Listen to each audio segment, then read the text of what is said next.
السلام عليكم ورحمة الله وبركاته. الحاجة سعدية اللي من صفة اللبن الفلاحة بتقول لكم ازيكم وعاملين ايه، اخباركم ايه. النهارده الجمعة، طبعا في الصلاة ان الصلاة على النبي كتر منها النهارده. اللهم صل وسلم وبارك على سيدنا محمد.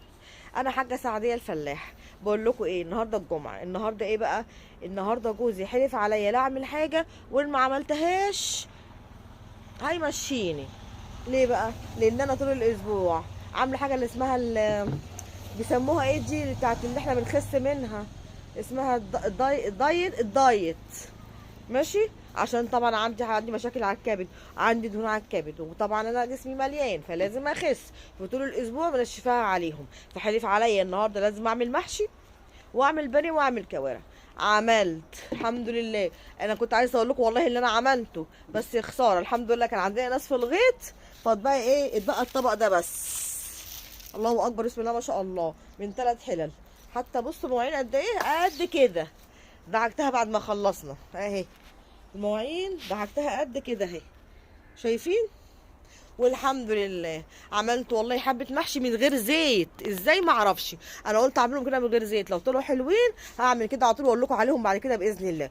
وحياه ربنا هي الغطا بتاع الزيت بس، والزيت كده كده غالي، وقلت والله لا اعملها كده، وعملتها وطلعت زي العسل. حتى سالت الناس اللي بياكلوا، الناس اللي قلنا ضيوف، كلوا منها بسم الله ما شاء الله. خلاص، وعملت له المحشي وعملت له الكوارع، بس كوارع جمل. انا بحب كوارع الجمل، بتبقى حلوه وجميله وطعمها حلو، سبحان الله يا ربي.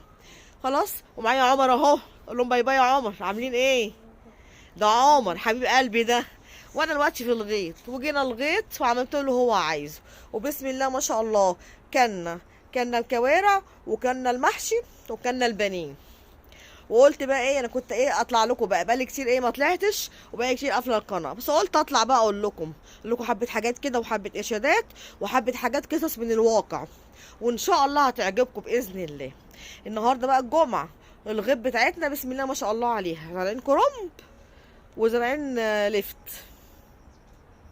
والحمد لله، ربنا يبارك في الرزق، رغم اليومين دول والله الحاجه غاليه، فربنا يستر عليكم وعلينا. خلاص، انا ان شاء الله المحشي اللي عملته من غير زيت هقول لكم على طريقته، بس ايه، هقول لكم على الطريقه وبعد كده ابقى اعمله لكم باذن الله. عملتها بحاجه بسيطه جدا.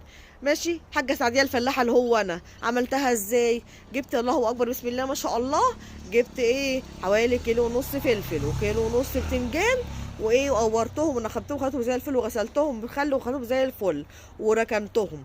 وجبت ايه يا عمر ده يا عمر، ايه يا عمر، جبت يا اختي حبه الرز وغسلته. ايه بقى ايه، انا مش عايزه اعمل محشي ومش عايزه اعمل زيت. الزيت عشان عندي دهون على الكبد وكل تقريبا المصريين عندهم، الدكتور بيقول لي كده، بيقول لي يا حاجه سعديه، انا بقول له زعلانه ان انا عندي دهون على الكبد وهي اللي تعبانه وعامله فيا كده.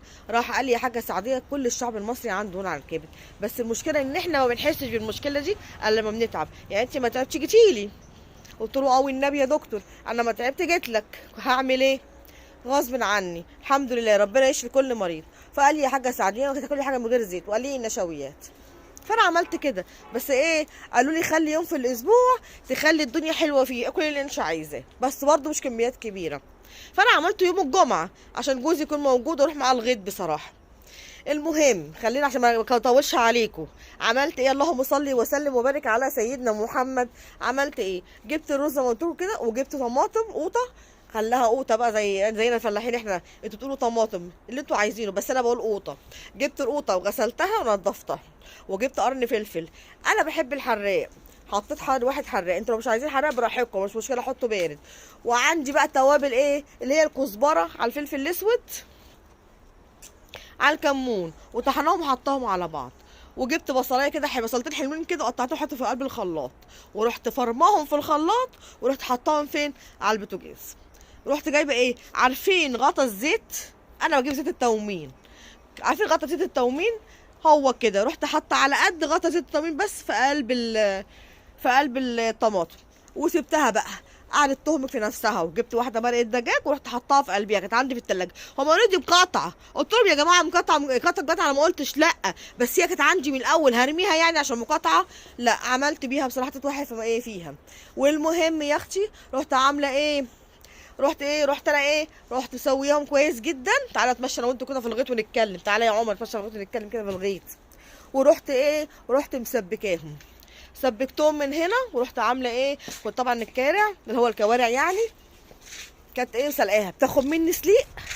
بيقولوا هاتي الحله يا اختي، في حله كده بيحطوها، بيقولوا بيحطوا فيها خلال نص ساعه الحاجه بتستوي. والنبي يا اختي هبقى اجيبها ان شاء الله باذن الله الحله دي، بيقولوا عليها حلوه، بس ربنا يسهل بس واجيبها ان شاء الله حتى بالقسط. المهم رحت عاملاها ومعبيه المحشي، معبيه البتنجان والفلفل، ورحت معبياهم، ورحت حطاهم على جنب، وخدت الشوربه بتاعت الكيره، رحت سايقه بيها المحشي. والنبي تقولي هي سكر، والنبي تقولي سكر. الناس اللي قاعدين كده النهارده جنوا في الغيط عجبهم والله، لولا الناس كنت صورت لكم الحاجه، بس ما ينفعش اصور الناس قاعده. يعني يقولوا مرات ابو احمد بتصور وبتعمل وبتسوي، فكلام الفلاحين بقى انتوا عارفينه. المهم الحمد لله، وجينا وخلى شوقع الورق حلفانه في الارض. قلت له شفت حلفانك اهو، انت حلفت وانا نفست لك حلفان. راح قال لي عارفه لو كنتش عملت كده كنت روحتك النهارده. قلت له تروحني فين؟ ليه حد تروح لي ليه؟ سبحان الله، ما كلهم روحوا وماتوا، هروح في الشارع انا ولا ايه؟ المهم قعد يضحك، وعملنا كوبايه شاي بنعناع كده.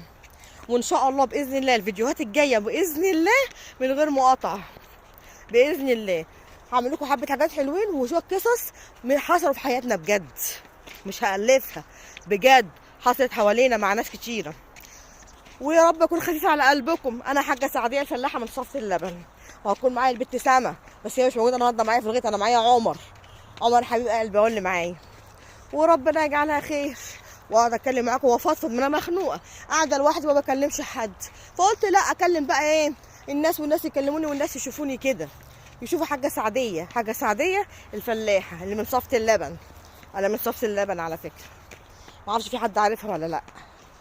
بس وكلنا المحشي وكلنا الحاجه، وما قعدتلوش هلفانه في الارض، كل شويه يحلف لي يحلف لي يحلف لي. الحمد لله كبرنا خلاص برضه بيحلف لي. بس شوف بسم الله ما شاء الله، شوف الله اكبر، شوف الله اكبر، الله اكبر، بسم الله ما شاء الله، بسم الله ما شاء الله. شوفوا الخضره، الله اكبر، اللهم بارك. شايفين الله اكبر؟ ده الكرنب ده لسه ما طلعش، بيقول يطلع على رمضان يعيش، يظهر الحاجه بعد اوانها. يلا بس واحد ما بيتكلمش عشان ما يزعلش مننا، بس والحمد لله. يلا وربنا يبارك في كل حاجه. واقول لكم عليكم السلام عليكم بقى، وان شاء الله باذن الله باذن الله حاولوا تتابعوني وتعملوا اشتراك للقناه، على الاقل حتى اخد بحسكم وادردش معاكم واوريكم اللي بيحصل. والله تعبت سبحان الله، انا ماشيه كده تعبت والله سبحان الله. الحمد لله الحمد لله. يلا كبرنا. يلا والسلام عليكم ورحمه الله وبركاته. يلا مع الف سلامه، سلام.